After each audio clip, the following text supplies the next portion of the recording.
BioVivacious. I'm Sebastian.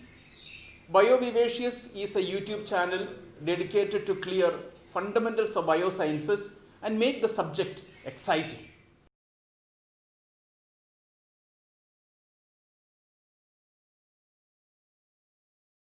No discussion of PPP is complete without looking at the regulation of pentose phosphate pathway. So therefore, today we are going to discuss in very short about the regulation of pentose phosphate pathway. In the regulation of pentose phosphate pathway, what is so crucial is a molecule called glucose 6-phosphate. Now understand, this is one molecule which is being partitioned between glycolysis and as well as pentose phosphate pathway. Okay, because you have understood the major role that this particular molecule plays in these two different pathways. Now therefore, both the pathways will compete to have glucose 6-phosphate. So we need to understand what regulates glycolysis. Now glycolysis is mainly regulated by two things. One is the energy charge, the adenylate energy charge of the cell.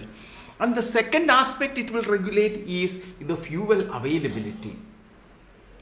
So these two things will regulate glycolysis. So that is a determining factor whether glucose 6-phosphate has to enter into glycolytic pathway. That is, what is the energy level of the cell and as well as what is the fuel availability.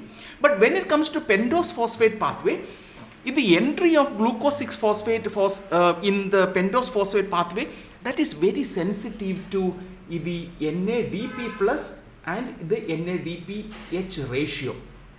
So therefore, this ratio determines whether glucose 6-phosphate enters in the pathway or not. Now remember, one of the most crucial enzymes in pentose phosphate pathway is glucose 6-phosphate dehydrogenase enzyme. We have dealt elaborately with this particular enzyme. So therefore, this enzyme becomes the rate limiting or the committing step of pentose phosphate pathway. Remember, this particular enzyme produces NADPH. So if the ratio of this NADP plus to NADPH is low, if the ratio is low, that means, what does that mean? That means if the concentration of NADPH is very high. So that is what it means. So when the ratio is low, that means reducing equivalents are plenty within the cell. So therefore, when the reducing equivalents are plenty in the cell, there is no need for this enzyme to be active. There is no need for pentose phosphate pathway to be active. So that is the point that we need to remember. On the other hand, when if the NADPH level is very high, if the ratio is very high, which means this concentration is very high. So which means the reducing equivalence in a cell is low.